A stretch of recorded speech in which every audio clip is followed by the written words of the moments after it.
Erik Ten Hag has been sacked. Can you believe it? It's an emergency pod. We are in the bunker. We're doing another remote pod because we've got breaking news, sir. Let's get into it from Sky Sports. I hate to interrupt you, Dermot, but we have certain reason to do so because Manchester United have sacked their manager, Erik Ten Hag. A statement has just appeared on the club's website. It says Erik was appointed in April 2022 and led the club to 2 domestic trophies, winning the Carabao Cup in 2023 and the FA Cup in 2024.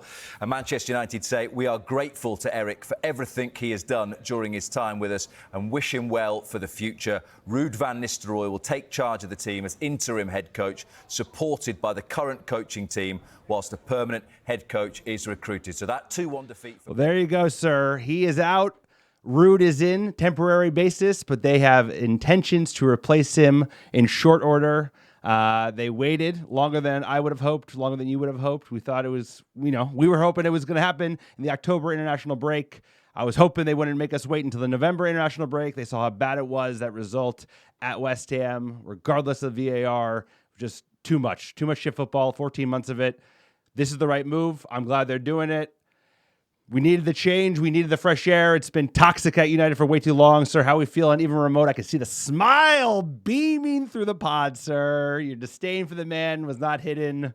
Let it out. Let it shine. See you later. Another manager down the drain. Sir, it's a results-based business, and this is Manchester fucking United, and we need to get back to the promised land. And as much as we had hoped that Erik Ten Hag would be the man to do it, it was clear to me very quickly that he was not the man. And the reason, there's a few reasons for that. And by no way do I think that the last 2.5 years is a positive thing for Manchester United. I would argue that this has been probably the worst manager hire that we've made. It has dug us in a 600 million pound hole. It has bred toxicity throughout. And most importantly, the brand of football and the identity of this club on the pitch can be found nowhere. It can be found nowhere in the squad. It can be found nowhere in the backbone of these players. They're not resilient. They didn't have a good formation. They were mashed potatoes. They couldn't even play 90 minutes of football. And we were just wandering through the desert and we were looking for the death knell. Finally, INEOS stops it, stops the bleeding.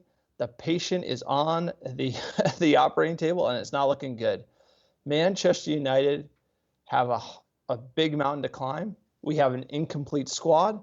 We have a 70 million euro striker who's extraordinarily young. We have a 9.5, 10 in Xerxes. There aren't goals in this team right now. The back line is makeshift, and we got a lot of Dutch signings that came from Ajax and haven't been playing well. You look at Anthony, and it reminds me of LVG, right? We spent quite a bit of money to play the football that he wanted, and I don't know if he ever really recovered from that one, but pretty much every player he signed had to be moved on, and I feel like we're in a similar position. So the rebuild starts right now. Ironically, it starts with another Dutchman with Ruud van Nistelrooy on the touchline, but it's time to get back. And I think part of getting back is finding out who can't do the job, and I don't think Erik Ten Hag could, and the excuses, glad they're gone. Damn, bro, the offside can't be that bad. I'm not sure it's that negative. Maybe you're having a hell of a day, but hey, he lost control of the ship. Wasn't up to the job. This is a huge job, the hardest job in the game. One of the hardest jobs that you could possibly find, especially given where United is at, how tough of a road we have to get back to the promised land. And he certainly didn't do himself any favors with the excuses, didn't do himself any favors with the favoritism of some of the players he signed from the Dutch league, from players he knew. But at the end of the day, we got a lot of season left. He's out. I think some of the signings he made are certainly not great ones. Obviously, Anthony, that's going to be the top of the list. Worst Premier League signing for many, many years to come, whether you're a United fan or not. Casemiro as well, just that amount of money on a player his age. But, I have hope in some of the signings as well. I think Onana is finding his feet. I think Højlund will get there. I think the defensive signings, Martinez is solid. I think De Ligt is solid. I think Maz is solid. So I think you bring in a manager who's going to inspire these players, whether it be Ruud in the interim or this Portuguese. Hey, Dutch is out, sir. That's the one thing I could bring a smile to you. They're moving. They're moving quick. They want a new guy. We'll talk about it in a second. But they don't want to do Dutch. They don't want to give Ruud a go. They want to bring in top of the peak in terms of a guy who is got a lot of people looking at him. City, as we'll talk about him later. But either way, the Dutchman's out. And it's a new era at Manchester United for the American Devils, at least. No, but it's, in my opinion, like you look at it all, line it all up. This is right there with Moyes. I would argue it's even worse than Moyes because Moyes, they pulled the plug in a year. LVG, you saw something. You saw what he was trying to do. Like, I didn't like what he was trying to do, but it was working, and he was building on that. Obviously, he was kind of stubborn and Dutch and, ostracized some of the players. Mourinho as well, a winner who needed to win now. The Glazers didn't back him, but we saw trophies. We saw the passion from Mourinho. He lost the locker room. Ole gave us that spark, kind of that free-flowing football, made us believe again. Didn't get the silverware. Ten Hag did get the silverware, but at the same time, just the excuses and the negativity and the gaslighting fans telling us we're playing good football when we weren't and maybe not figuring it out. It was just a very bizarre mishmash of horrible performances, inconsistency, and everything. He wasn't like Ten Hag was supposed to be the ruthless tactician coming from Ajax, playing the brand of football we wanted, and he didn't do it. He spent more time making excuses as to why he couldn't play that way than to get this team to play that way, despite getting more money than any of the managers I just listed to spend. And that's the craziest part about it, is that there is no way, and I'm trying to be fair to the man, that when you saw him coming from Ajax, that you could ever expect it to be this bad over the 14-month period. I mean, he clearly knows what he's doing. Like, he might have signed too many Ajax players. Okay, that's a ding against you, but surely you can get these talented players to play in a system that resembles that great Ajax team he coached. There's such a disconnect from that, which is why we brought him in, and what we have after 14 months of horrid football, and it started to fester. And I put that on INEOS. They also deserve criticism for talking to other managers during the summer. That clearly didn't help him out with players, and maybe they didn't want to play for him because they questioned if he was the man. So there is some sympathy that has to go his way. But the ruthless fact that he is not the man that he was at Ajax, and we hired him to be that man, is the case. And if we sign this new coach from Sporting, we're signing him to be that coach that he is. And if he comes in and completely changes or isn't up to the task, he should go as well, because we're looking for someone who this job isn't too big for. And ultimately, Ten Hag, we figured out who he is. And he's a manager who can coach in the Eredivisie, and it's uncertain whether or not he can go above that level. Hey, I mean, you only find out if you're up for snuff to be the Manchester United manager until you're thrown in the seat. It's easy to talk, but this is a very, very challenging job, especially given how poor the club has been over the last 10 years, 11 years, and just the state of play that kind of Glazers left things in. So I think to call him the worst manager since objectively is unfair, but he probably feels the worst. I know. Moyes. LVG. I'm talking about Ole. I'm talking about win rate. I'm talking about the amount of silverware he won. Like, this feels the worst because it's been a period of shit. Just give me a chance. I'm just trying to explain the criteria. It's like, for me, the criteria would be like, are you leaving the team in a better place or a worse place? And I think he's done the most damage, mainly because of the total money spent. Dude, LVG pissed so much money down the fucking drain. None of his signings were reusable. There are reusable players. He has fostered youth quite well. Like, that's the one thing he deserves flowers for. Garnacho, Kobe Mainu. It's like he has managed those. So number one, like I do.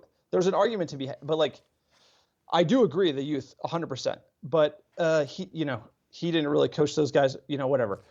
But when it comes, like, LVG brought in Rashford, like, you're not giving him any credit there. But like LVG, like, he did sign some bad players, but the total money spent was nowhere near, and there was a clear style of play. And there was a direction, like a linear direction of where we started and where we finished and what he wanted, and the players were executing that. And the signings we made were all in alignment with his philosophy. Now, is that the philosophy of Manchester United? No, it should not be.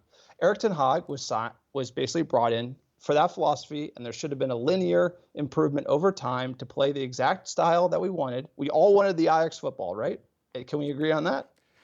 We wanted high octane football. We wanted whatever we were seeing there. Never got it. And we never. Well, we got it season 1 for like season couple 1 months, for a month and a half, maybe. Like, but the whole idea is that like the experiment for me is a failure because he never achieved what he was brought in to do. Well, he got fired, so it's clearly a failure. And he spent more money than all the managers. And I would argue the hole that we're going to have to, like, that $80 million for Anthony is like really not great. Number one, like there's a lot of signings in here that it seems like LVG, but just more money spent with less of a direction. And ultimately that's just, it hurts the team over the long run. And I truly believe that this is the lowest of the low. Like we are 14th. We have spent the most money. We are lowest in the table, and it's going to take the longest period of time to get back, right? Like LVG left us in like 6th, won the FA Cup, canned.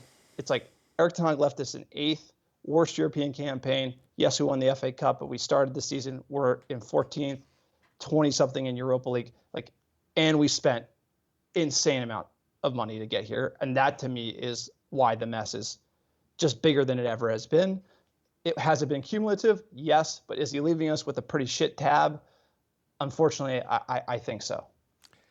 Yeah, I don't agree. I just think it's a cumulative effect where it's like he's the last guy to close out the bar and the check is due. And it's like we owe $1.1 billion.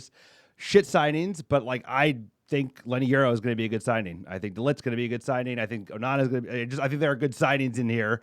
And I think you get in a manager who will inspire these players, we're going to see it immediately. I think we're not going to get back to winning titles, but like we're going to get back to fighting for Europe. And that's where we are at the moment. We're a team that's fighting for Europe until we're not a team that's fighting for Europe, until we're a team that finishes comfortably in Europe. And then we're hopefully second or third and then eventually fighting for the league. So right now we need to get back to being a team that's comfortably fighting for Europe because 14th is a shit show that gets you fired before Halloween. That's where we're at today.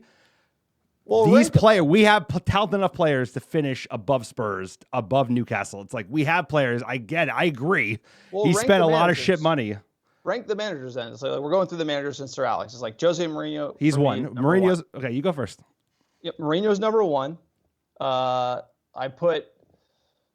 think Ole's number 2. I think LVG's number 3. And then it's literally probably like it's going to be Moyes, Ten Hag, Rangnick for me because Moyes it doesn't even count because he didn't get to do anything. He was just a numpty. He just got, there's just nothing to it.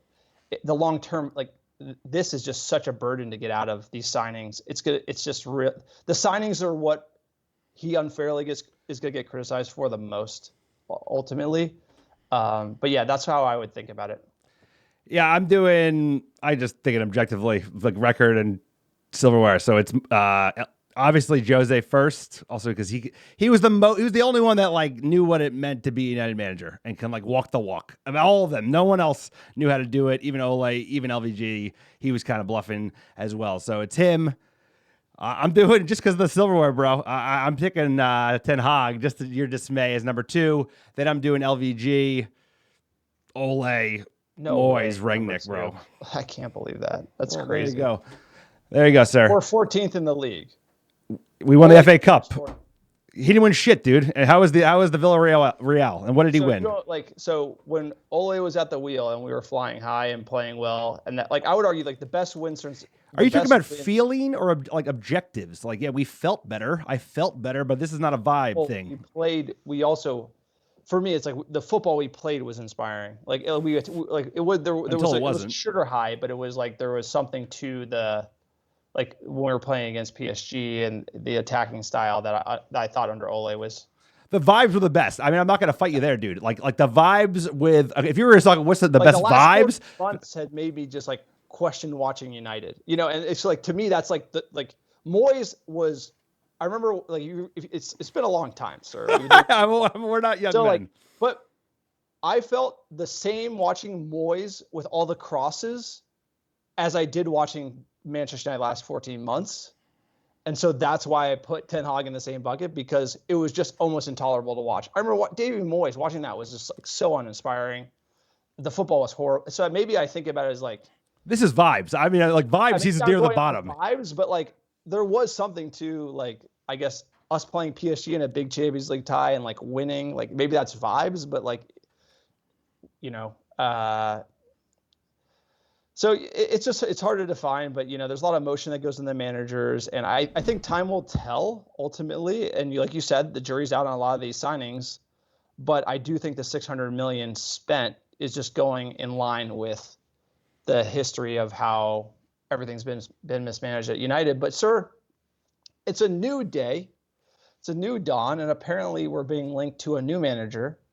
Tell me about him. Let's do a quick PSA for the pod before we do, sir. Just we have to mention the YouTube channel, which we've done such good work to promote. So don't forget to check out our YouTube channel, American Red Devils. Like, subscribe. It goes a long way to helping us, promote the pod and get out there. Additional way to support the pod, sir, is join Patreon, patreon.com/American Red Devils. A lot of extra benefits that you get by joining helps go the extra mile just to keeping us on, sir, keeping the lights on. This guy is doing work off site all day, doing laser tag. He gets best of the news, Erik Ten Hag, and we're still working. So people like you doing the Patreon, it goes a huge way. Pick up the merch, sir. We sold an Erik Ten Hag Red Army scarf today. I appreciate you muffins. You guys are the best in the game. Unbelievable. That's going out as soon as we post this pod. Check out the website as well, americanreddevils.com. Got a new article up about the man. Write reviews, 5-star reviews, American Devils podcast, wherever you listen. It goes a huge way. Helps us get found organically. If you send in a review to americanrevils@gmail.com with your email address, I'll send you some free merch. Sir, like you said, out with the old. Out with the old, in with the new. We got a new guy, sir. He's Portuguese, no more Dutch. You ready? Let's hear what they got to say about the man in vogue, Ruben. But first to a dramatic day at Manchester United, who are in talks with Sporting over Ruben Amorim becoming their new manager. News of United's move for the 39-year-old came less than 8 hours after the club sacked Erik Ten Hag as they sit 14th in the Premier League. Manchester United definitely... We don't need this guy. Ruben's the man, 39, sir. That's about us. That is a young coach. Holy shit. Do we feel old or is he young? Well, they answer the one question we talked about just the other day. We knew eventually they're going to fire Erik Ten Hag. I was advocating for Ruud. You wanted somebody else. It looks like they're going for somebody else. He will not be Dutch, but he is, he's not the kind of like the Tuchel we needed, or you thought we needed in terms of like a serious operator. This is another Ten Hag. It's a Portuguese Ten Hag. It's a guy who's done well in one league, a secondary league, compared to like I don't want to, talk down to the Portuguese leagues, but it's not France, it's not, England, it's not Germany. But he's got a high success rate. He plays good football. Apparently he's a players manager. He's highly coveted. This is City has been like flirting with him about an appointment for Pep. How you feeling, sir? I can see it in your face. You look unhappy. This is all happening really fast. So, this has to go, like, this is INEOS. This is all on INEOS, and you have to say, look, I think part of the reason why it was so frustrating the last 14 months is like it's destroying the thing I love most, which is Manchester United. Sans a lot of other things in my life, but like, it's up there, sir. I get it. It's up there, and this has just gotten really toxic and really bad, and it started probably in last February, and then the buyout delayed it, and then INEOS kind of bluffed, and then this summer, and then so it's just kind of gotten to a level that I think like all fans are frustrated, but like I feel kind of conflicted now because usually if they're able to kind of like make the change at the right time, there's a little bit of excitement, but I'm just feeling kind of exhausted. I don't know how you feel. Like I kind of feel like another guy coming in is gearing up like mid-season. Like I feel like this change should have happened in the summer. And that would have like benefited the new manager coming in as well as like the signings, because I felt like a lot of the red meat we threw Ten Hag's way again, $200 million for signings that kind of fit his image, which again is like one step in the wrong direction. Now we have to back up and then get somebody new, and that whole thing is going to start again. And so it's just a never-ending cycle. And so I feel like a little fatigue. But that being said, this Ruben Amorim, INEOS to me made an error with Ten Hag, not sacking him after the final or even sacking him before the final, FA Cup final. And then now they're going with a young, hungry guy. problem with that is you can't give a young, hungry guy a mess of a team, low in morale. That's a team you give to a Tommy T. You give it to him for 18 months, 24 months. He's going to come in, hard-nosed bastard. He's going to get the best out of him. Then after you rebuild the whole team and it's starting to fly, you hand the keys over to like maybe the next Ten Hag or a younger manager like Ruben. I feel like we're kind of putting the cart before the horse. So I have some worries about how dysfunctional this locker room is. And I feel like you need that Roy Keane, Tommy T, mean mugging to get him in line, weed out the weak, maybe eat some crow. But I just feel like this could be a little too early for a young manager. This is such a double black diamond that is Manchester United, and we're just not in good shape. No, I mean, your fears are valid. We've been doing this pod for 7 years, and we've seen a lot of managers, and we've had a lot of hope and promise around them, right? They've been recruited for the right reason. They had success in other leagues. They come to England, but this is, like you said, this is like a double black diamond punt, Hail Mary-esque. It could work out, but he's coming in with a lot of players, some big names who've played for a lot of different managers, and, you know, can he get them motivated?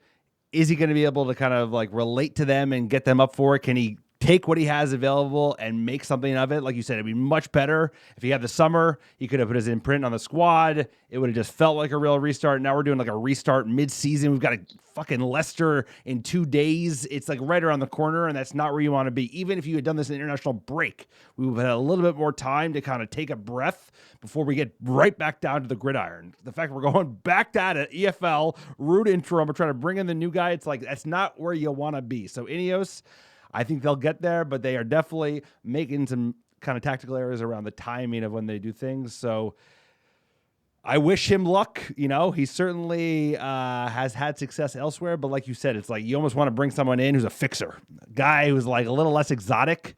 This is a guy who, like you said, there's a reason City are looking at Ruben, is because City are just a machine. You know, you just swap one operator for the next, he would fit right in. They'd probably play excellent football. For us, he's got to figure out like how to make the chess pieces work, you know, like, or no, the puzzle pieces. How do you connect it all together? And he doesn't know where the picture's going to fit because he didn't recruit all these players. Maybe these players can't fit the system that he has in mind, but like he's going to have to figure something out mid-season, mid-fly.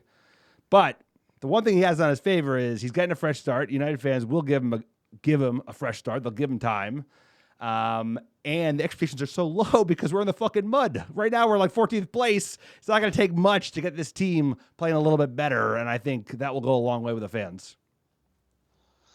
No, I totally agree. It's like ultimately, you can probably point to a few different ways it went wrong for Erik Ten Hag, and you know, like we've talked about on the pod, you don't like Harry Maguire killed Ole. Anthony killed Erik Ten Hag. No, well said. That's great. It's just the way it goes, That's dude. great, sir. That's so good. You live and die by that signing. You hate it. It's just the way it is. It's like he'll never like that is the worst signing I think we've ever made. No, you own your worst signing. I think that's right. It's like in the corporate world, like you own your worst hire. It's like you own your worst signing, and there's no worse signing than that. When you're comparing like Erik Ten Hag versus Anthony for 85 million pounds versus even like someone who was laughed at, Harry Maguire for 80. It's like 80. Harry, how dare I talk shit about? No, Harry's like value. Like a bargain. Yeah, I love Harry Maguire. Yeah, sir. This is hey, we got low expectations. INEOS is going to figure it out. Look, good on them for finally making the call. I just feel like this is kind of panic mode because it's like, did they have what was the fucking plan? I don't think there was, bro. What the fuck? They're flying. Like, come on, man. There's nowhere to hide. This is like, that's why it's like, hey, we're going to stick to the plan. And then it's like, all of a sudden, we're just going to throw red meat, like Ruben, like right away, overpay for him, give him a long-term deal. Like, that just seems like more of the same, like, bad decision-making. And then, you know what? It could work out because, hey, he's the hottest next thing. He is. Throw everything at him. He is. Erik Ten Hag was the hottest next thing. One of them. And it didn't work out. So I guess it didn't work out, bro. Maybe we got to learn that, like, when you're throwing money at the hottest next thing, if they come into United and like shit the bed, you get rid of them sooner rather than later. Like, INEOS is going to be. I'm nervous. They're going to make some mistakes. I mean, they're going to make. I'm nervous. They've bottled. They've done a great job. Every appointment, CEO, director of football, Wilcox, everything. Great appointment. Great decision. The manager call at United was always going to be the one that had the highest visibility and the most scrutiny, and they are bottling it. And they are bottling it right before our eyes. They literally made, like last summer they bottled it, bring him back, give him signing. They have screwed it hard. And it is not they are exposed. And I think that's why they're going after Ruben, because they know that they need to get somebody in. That's a big deal that will give him cover. And he's probably the guy, and they're going to have to overpay for him. Well, it's the anti-Anthony. It's like they're not going to get in trouble for appointing this guy. Like, this is the guy that Liverpool wanted. Liverpool couldn't get. So they're making like, oh, fuck, we fucked up. We should have dealt with this earlier. We would have had different options. Maybe we would have gone to Tuchel a month ago. Who knows? Maybe they always wanted this type of appointment. Aspirational. It's certainly not, to be said, it's not Southgate. It's not Graham Potter. This is the type of manager that, like, in theory, if your club is ready for it, he'd be top of the pick in terms of like who you'd want joining your club. But at the same time, it's a big ask, and I think that's a good point. Is like they realize they fucked up. Now they got to make amends for it and just get the best guy on the market, overpay for it. Oh yeah, you're worried about paying $13 million buyout or like firing clause to Erik Ten Hag? Here's $10 million release clause. Plus you got to pay him. Plus you got to get his staff. Everybody's got a contract, sir. Listen to this. Premeditated, partner. They didn't fire Ten Hag until today, and then guess what? Ornstein, Athletic, everybody, boom, boom, boom, hot next manager. Like, come on, man. No one's even talking about how bad they bottled the Ten Hag situation because they're already on to the Ruben. Well, they're not that dumb. They're not that dumb. I'm telling you, you got to read between the lines. Well, they're learning, they're playing that game. They're playing that game pretty hard right now, and they're doing a good job, right? It's also Ballon d'Or. There's a lot of news coming out. So very good, sir. Very good. INEOS, very good. Well, hey, look, sir, we should get into fan questions. There's a lot of good ones here, but just a big day in United history, big day for the pod. There's only been the only managers sacked on the pod were Jose and Ole, and so we add Erik Ten Hag to the list. He'll be joining the intro song. Era's come to an end, and maybe like process. Maybe I'll stick a process there or something. Well, I'll edit that when I'm back home. Let's get into some fan questions here, sir. You want to throw them out? Yeah, let's get into it. United scores, sir, as you've called it from the get-go. INEOS is learning on the job. This is a different animal. Let's hope they learn their expensive lesson. Glory, glory, Man United. I like that, sir. You nailed it. You're like, they fucked up. Now they're like, here you go. They fucked up, dude. Like, come on, man. Well, at least they know they fucked up. If you fire him, there's no downside to firing him in the summer. There was none. There's none. They over-indexed for like how much they thought United fans would like rally around him just because he won an FA Cup, which they did. I think they over-indexed for how good the squad is, because if you fire Ten Hag and then you bring in a new manager and he is 14th right now, he'd be like, hey, I'm sorting out the mess and it's going to take some time, and you have cover, right? That's kind of the argument to firing him. And then now it just looks like a mess and they look bad. They got, egg on their face. Yeah, well, that's why they're moving fast on Ruben. At Grifter Ted, it was a move that needed to be done. This seems to have been a move that was in the making for a while, as they are close to bringing in his permanent replacement. In Ruben, was hoping for a Premier League proven manager, but I'll get behind whoever they bring in, sir. Feeling positive about that. Another one, D. Calda 18. If we do bring in Amorim from Sporting, does Ruud stay on? Probably not. I'd like to think he's a positive locker room coach. His influence the player could approach, and like to see him stay. Now the question of which players have INEOS seen enough, and what deals they get done in January. I think there's no chance Ruud stays. It's like either it was Ruud or it's a clean sweep, and this guy brings in his whole new team. And Ruud's gonna get some shine. He's gonna beat Leicester. He has to get the podium, bring back the vibes a little bit. So this will be good for his career, and he'll be back.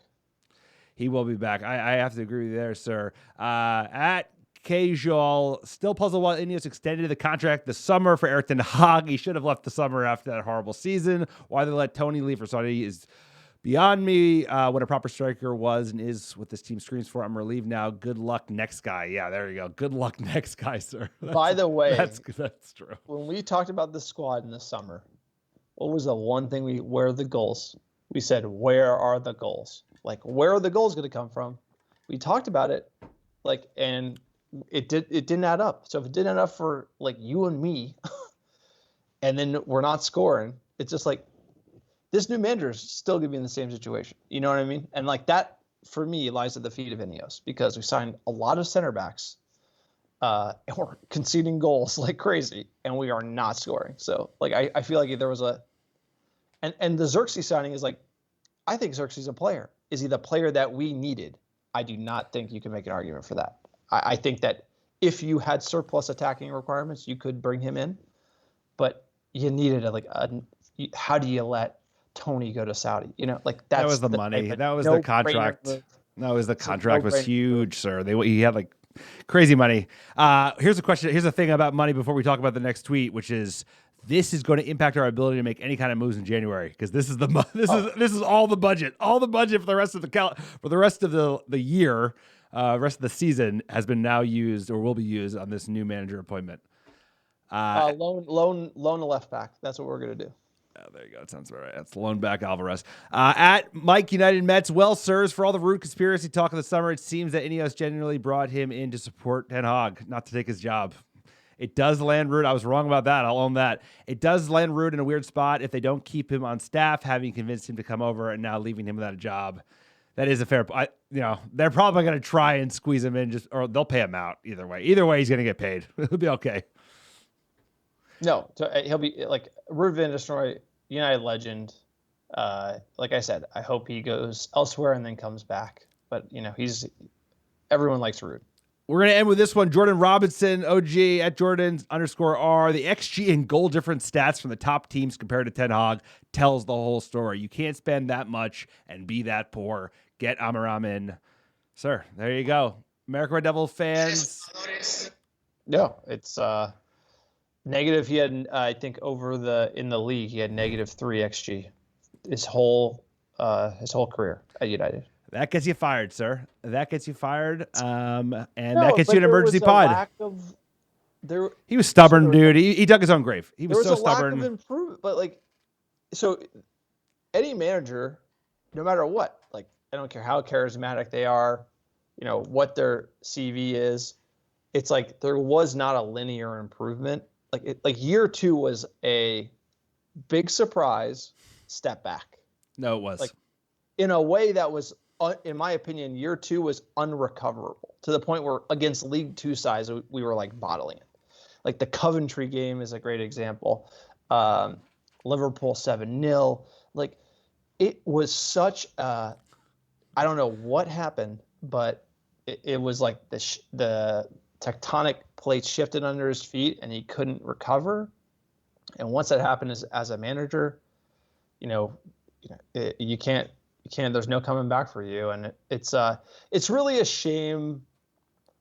I feel like it's sad, and that's why when you fired Mourinho, it's he had to go. He kind of had his meltdown and we're like, you know what? And it was, that was sad as well. And Ten Hag going is sad ultimately because I felt like he was worried about fighting ghosts and maybe battles in the locker room than he was trying to fulfill the potential that he had from Ajax. And it's sad that we never got to really see that brand of football. I would argue with you, the one game that we did play well was with that Barcelona away.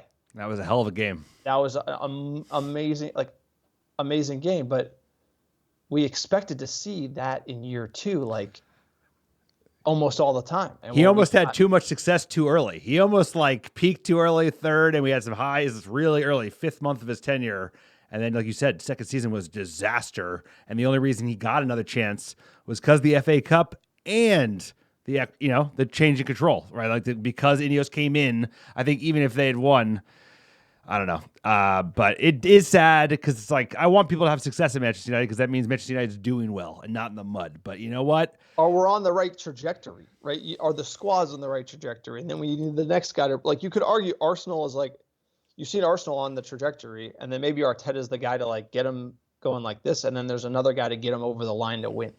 Like you know what I there know you is a mean. guy to bring Totally. United forward, and ultimately, you know, this club where we are, it's always darkest before the dawn, sir. We got to claw with our fingernails up, and we'll be there. And you know, it's just I guess maybe at this point it's a mix of being sad and just like kind of pissed that I've had to watch this much shit football, because I never thought, like, I mean, like, this is why, you know, being a United fan, you never thought you could have to, like, getting cooked by West Ham, you know, like, they're just Watford. things you didn't expect to see, and we've seen a lot of them. And so I kind of like, you know, let's hope that Ruben is our boy. They can get it over the line, and look, INEOS is gonna.